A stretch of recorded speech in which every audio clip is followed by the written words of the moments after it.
To all the non-believers, I'm making non. What's up, y'all? This is Jay Varsity, and this is episode 81 of NBA Talk. We cover the weekly action of the NBA season. I'll try to put up more videos as often as possible, but as of right now, it's once a week on Mondays. So, and if it's not on Mondays, the most late it will be Tuesdays. So, we got quite a bit of things to talk about, but the more recent thing I want to talk about is the game between the Los Angeles Lakers and the Dallas Mavericks yesterday. And the headline of the game was the matchup between LeBron James and Luka Doncic. And I am very, very entertained from what I see between the both of them when I watch the two of them play. And you just see that they both play the exact same way. And if you don't notice, it's like you haven't been watching the NBA season. Luka Doncic has been a very efficient and very sharp playmaker, like LeBron has been in years. But it's like when LeBron is literally playing is almost playing against himself, at the young version of himself. You see it in their games, and it just came down to who was gonna be more efficient and whose execution was gonna be more fluent. And so far, that was the Dallas Mavericks. It was a competitive game between both teams until the third quarter. Then the Dallas Mavericks just pulled away because they got more high percentage shots. They were getting more high percentage looks. Luka Doncic's playmaking, like I mentioned, is just been as sharp as ever. He could find shooters all over the floor, and the Lakers just committed a lot of sloppy turnovers. Their plays didn't look as sharp as they have done in previous games. And like I said, a lot of sloppy plays, turnovers. Their defense, they just been off. And sometimes you just have an off night, and sometimes your shots just won't fall. And that's what it comes down to. Sometimes shots just don't fall because, like I said, it looked like a pretty even matched game until the third quarter, and then the Lakers' shots were just not falling. You could say it was Dallas' defense because they adjusted from the last game, but I just clearly think it just came down to who's gonna make shots and who's not gonna make shots. So it just comes down to that. A lot of that goes down to that. And Lucas got such crazy revenge against LeBron with that step back that he hit against him in the first game. He got that same payback at the top of the key in that possession last night. And Luka Doncic is just making my case on why he should be in the MVP conversation. Performances like that are why he should be in the conversation for MVP. And I've had people not on YouTube, not in the comments, but people outside in my neighborhood or just in the streets talking about like why have Luka Doncic so high up in the MVP conversation. If you haven't been watching the NBA season, then you have not been watching at all, because you haven't been watching the NBA season at all if you don't think Luka Doncic belongs in the MVP conversation. I've actually had somebody tell me that they think Donovan Mitchell should be in the MVP conversation over Luka Doncic, and I said, I appreciate that you're a Donovan Mitchell fan, but no, I don't think I would have to disagree. But we could all agree to disagree about who we think is the MVP and all that.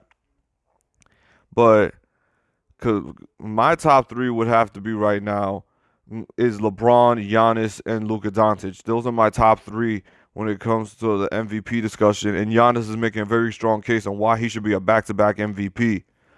And LeBron, LeBron's been doing what he does and leading the league in assists, and he's got that whole aspect of being in year 17. But I don't try to look at the media aspect. I just like to see the effort that he puts on the floor and closing out shooters, finding shooters, knowing when he has to take over, knowing when he has to defer to AD. It's just, that's what I look at when it comes to LeBron's case for being the MVP candidate, and how he's one of the main aspects of leading the Lakers along with AD to wins.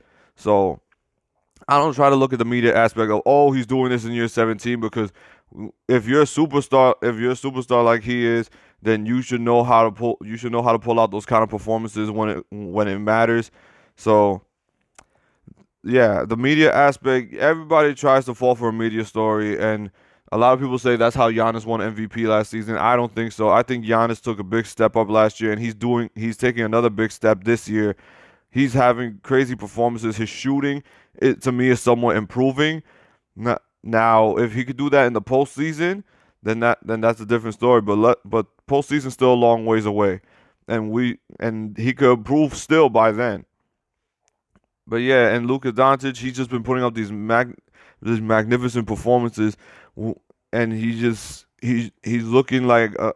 I'm not gonna do the Magic Johnson comparison, and I don't know where people are getting Larry Bird, but he's just been must see TV when it comes to any time the Mavericks are playing, because you want to see what Luka Doncic does, because like I said, he has such a weird looking shot, a jump shot, and it's like his form is just weird, but it's money, and his passing is unbelievable, and he's doing it all at 20 years old. I haven't like this is I understand where they get the LeBron James comparisons with his play style, and he literally modeled his game after LeBron. He even said Luka said it himself. But speaking of performances, I want to talk about another performance that people were going crazy about on Instagram, which was James Harden's 60-point performance in 3 quarters. And a lot of people were talking about why was James Harden pulled out from the fourth quarter against the Atlanta Hawks. You're almost up by 50 against the Atlanta Hawks, and you're still shooting, and you're still trying to add more points to your point total. Why am I gonna have my superstar risk getting injured when my team is damn near up 50 something points? Like, I understand the Rockets have been playing some efficient basketball when it comes to finding ways to get James Harden out of double teams and making Russell Westbrook another threat. And so far, teams look like it's pick your poison between who you want to dominate you between Westbrook and Harden. And so far, it's been James Harden, but it's the way that the playmaking, the way they're running plays, that defenders are forced to guard James Harden one on one, and that's what's really killing people. They don't know how to, they just don't know how to handle that kind of the mismatches with how to contain James Harden. But teams like Denver, teams like the Clippers, great defensive teams will know how to adjust to that. They'll know that you would rather have Russell Westbrook try to beat you than let James Harden beat you, because there's a difference putting up between Russell Westbrook putting up 50 and James Harden putting up 50. And when James Harden put up 60 against the Hawks, it was actually a pretty efficient 60-point game. It was actually pretty efficient one. It was probably one of the most efficient 60-point games he's had in his career, in my opinion. So yeah, that's my critique on James Harden's performance with his 60-point performance. And do I still have him in my MVP discussion? He's outside the top 3 right now, but I would be an idiot if I said he wasn't in the top 5. I would be an idiot if I said he wasn't in the top 5, but he's right there at the borderline of being in the top 3, because I still have Luka Doncic over James Harden. But like I said, don't believe the whole media aspect. From what you see, with your eyes, well, from what you've seen in the NBA season, if you believe this guy should be in the MVP conversation, don't let the media change your mind. If you wholeheartedly, with your basketball opinion or just your opinion in general, you decide who you think should be in the MVP conversation. Don't let the media try to change your mind, because they will try to sell you on media stories and all that other stuff. Like, I focus solely on what I see on the court, what I see when they play. I don't try to look at the whole media aspect, even though it's a little nice to know that somebody else gets shine when somebody else wins it. But don't look at the whole media aspect of the MVP discussion. Like, look at what you see from their play. And speaking of their play, I'm loving so far the mix of Paul George and Kawhi Leonard.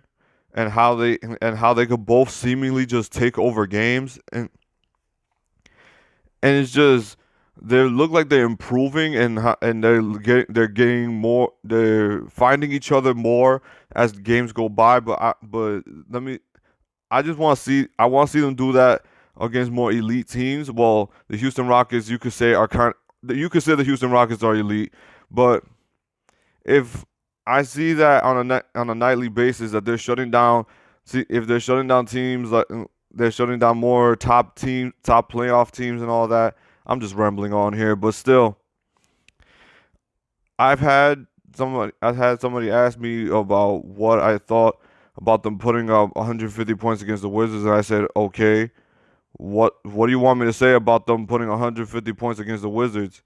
Like, I don't having teams dropped more than 150 points on the Wizards already so far in the season. What was impressive to me was the 14 three-pointers that they hit. Because from what I've seen from the Clippers, I don't see that they're a high efficient three-point shooting team. Because so far to me, I don't know if Landry Shamet has came back from injury. I'm sure he hasn't yet, because I think it was supposed to be 2 weeks before he gets reevaluated. But the best three-point shooter on the team, I would say, is between Paul George and Kawhi Leonard. And I would still think it's Paul George, but their three-point shooting is not exactly like it hasn't been, oh my God, so far this season. But that three-point performance against the Wizards, even though you could say like it's against the Wizards, they really don't have that many defensive stoppers. But I'll still tell you, 14 three-pointers is still a lot of threes to hit in a game. That's still a lot of threes to hit in a game. So that was what impressed me more, was the 14 three-pointers. Because that means they really ran plays to find open shooters. They really found ways to get shooters open, which to me, offensively, the Clippers still need work. The Clippers still need work with their offense. Their defense is elite. Their defense has been elite since Paul George and Kawhi Leonard have officially been on the court together.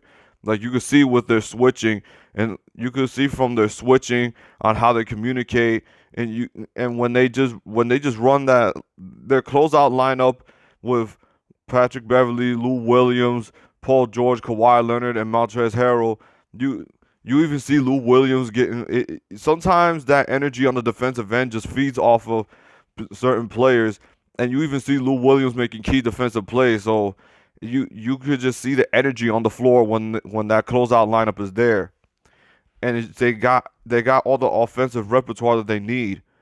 But like I said, the offense and the playmaking is what they need. They still need a little work on.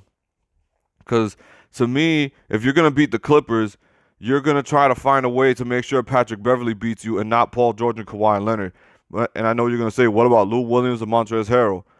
You could only stop as many of them as you can. That's why you need great communication on switching, and that's why you need to be very sharp when you play a team like the Clippers, because they have a lot of high IQ guys, and they got a championship level coach who knows how to read that stuff. And Kawhi Leonard, I think, has seen all those defensive schemes during his whole playoff run last year. But yeah, but yeah, that's my aspect on the Clippers. Um, I still have people that don't believe in the way the Miami Heat is playing is real. Don't sleep on the Miami Heat. I'm just telling you right now. The Miami Heat, they are playing really good basketball. They're one of the top teams in the Eastern Conference, and it's not for no reason. They compete. That if me as a Heat fan, I'm not just being biased. The Miami Heat, if one thing that Coach Spoelstra and Pat Riley have emphasized when it comes to the Miami Heat organization, is you're going to fight in every single game. Now, if shots are not falling, you can't stop that. But if you're going to go down, you're going to go down fighting on the defensive end. You're going to play defense. And that's what Miami does. They play defense. They get in your face. They don't bow down to certain teams. Like, they just don't. Like I just love the way that our rookies have been playing with Tyler Hero and Kendrick Nunn. They just don't care who's in front of them. They put up buckets. They play you like they're anybody else in AAU, man. Like they just they don't care about, oh, this is a superstar and all that other stuff. They're just going at you. They really don't care. And Bam Adebayo protecting the rim, he's been impressive. It's just I'm loving the way Miami's playing and the way they space the floor they find shooters. I just love the playmaking so far, and so far their style of play is very contagious, and it just makes other people want to improve on that roster. And like I said, Kendrick Nunn had just been making a lot of noise since he's an undrafted rookie. He was just making so much noise because usually undrafted rookies is like, okay, they're not going to be in the league for very long, but he's been putting up buckets since the season started. But yeah, like I said, the Miami Heat don't sleep on them. They could be a very scary team come later on in the season, and you really don't wanna you don't want to really play the Miami Heat in a playoff series, especially with the roster that they got and how they've been playing. They don't, like I said, they don't bow down to anybody. Uh, I've actually had somebody that was talking to me about the Boston Celtics, and I'm probably here to tell you, and me personally, I hate the Boston Celtics, but I'm gonna be honest with you when I say the Boston Celtics, they they're an elite team in the Eastern Conference, but I just don't see the Boston Celtics going anywhere this season. Me personally, I just don't see it. And I've been seeing it from the ways that they lose to certain teams, and especially when you dominated the way you were going back and forth with the Brooklyn Nets before Thanksgiving. Like, you were going toe to toe with the Brooklyn Nets. You pulled away with the victory, but then you lose to the Brooklyn Nets the following game. You lose to the same exact team the following game. Now, I'm not criticizing that you lost to the Brooklyn Nets, because any team can lose on any given night, but I just don't see. I still think the Boston Celtics, to me, their lineup is too small. They have too many wing players. To me, that was their problem last year. They really lack size, and that's really been my issue. And I've been hearing that they're trying to make a trade to get Miles Turner from Indiana, but I don't think Indiana is going to want to trade Miles Turner, knowing Victor Oladipo is going to come back sometime soon.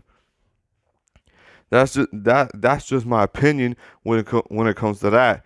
But like I said, the Boston Celtics, my main problem is they lack size, and they really do lack size in my opinion, because they get stomped in the paint. Let's not act like Boston has not gotten stomped in the paint by certain teams. They do get pounded in the paint, because Enes Kanter does not play that great a defense. I don't care what anybody says. That I'm talking from what I see, and I don't care if people call me a troll or anything. I'm literally just telling you what I see from a basketball aspect, that Enes Kanter is not a great defender.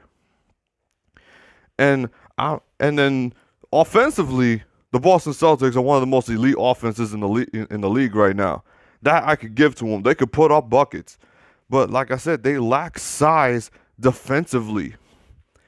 They just lack the size. And then there's just some times where I see that Jason Tatum and Jaylen Brown, they just won't put up the same effort of defense when it comes to certain teams, because sometimes I think they downplay their opponents. And you could say, "Oh, that's not true and everything," but I sometimes see it. They sometimes downplay their opponents, and that's why they end up in these close games.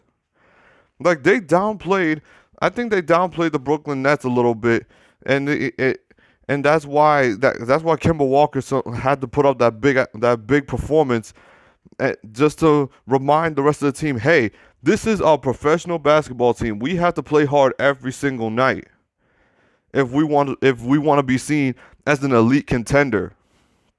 So I really do like what I've been seeing from Kemba Walker so far this season.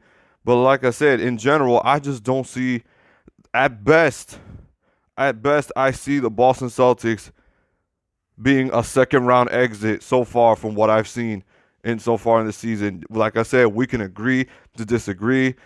Personally, I hate the Boston Celtics, but I'm being honest with you when I say offensively, the Boston Celtics are one of the best offensive teams in the league.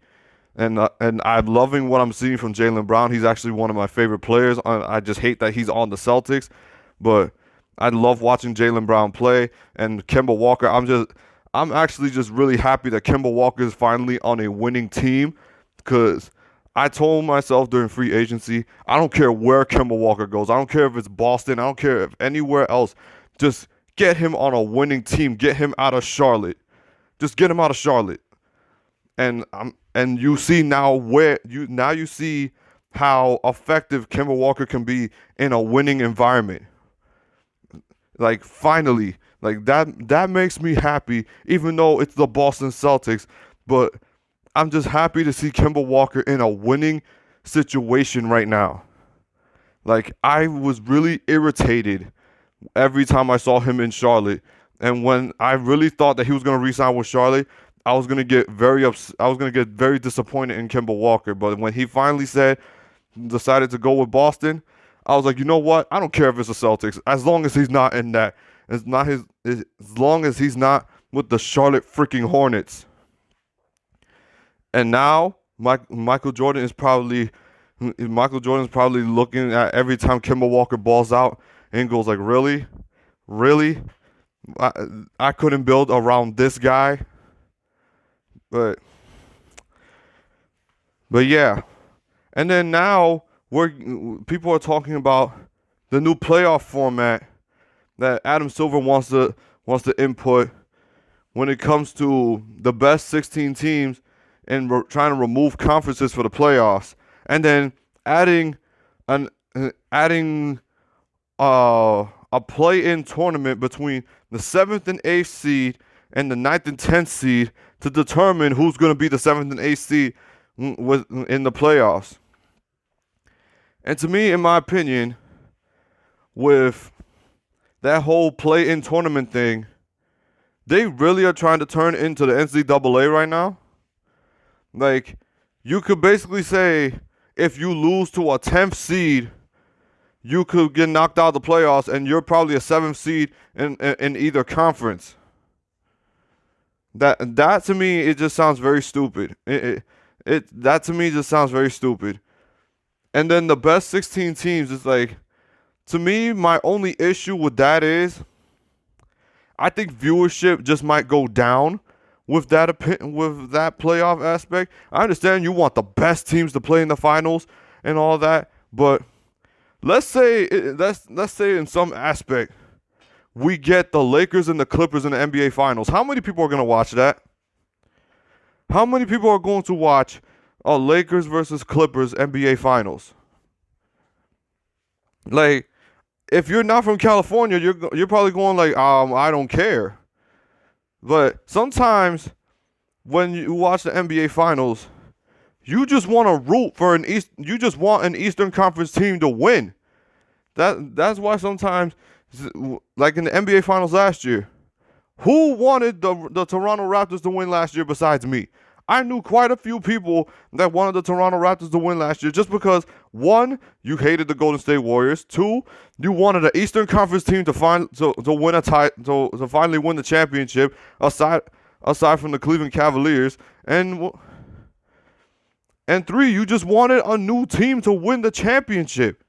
Now I understand the Clippers haven't won a title, and that's not a great analogy when it comes to NBA Finals, but we're talking about two teams from the same state could possibly be playing against each other in the NBA Finals. Like, that's what I'm trying to say. I think viewership would go down. And plus, if you're doing an NBA Finals between the Lakers and the Clippers, and they both play in the same arena, is like, like, that series could go by real quick because it's like they don't have to do any traveling. Now I understand. ESPN will make they'll make a huge movie trailer about the Battle of Los Angeles and everything. But to me, the whole playoff aspect of having the best 16 teams is great and bad at the same time. Because then you'll have some teams that were great in their conference, but then they won't make it into the playoffs. And everybody knows the Western Conference is so far ahead of the Eastern Conference. The Eastern Conference, the only good teams that are in the Eastern Conference right now are the Milwaukee Bucks, the Toronto Raptors, the Boston Celtics, and the Philadelphia 76ers. And you can add the Miami Heat, and I'm going to add the Miami Heat because people are still sleeping on them. So that's 5 good Eastern Conference teams. And compared to when you look at the West, which a lot of teams could that get knocked out of the playoffs could make the playoffs. So that I feel like it could be great and backfire at the same time.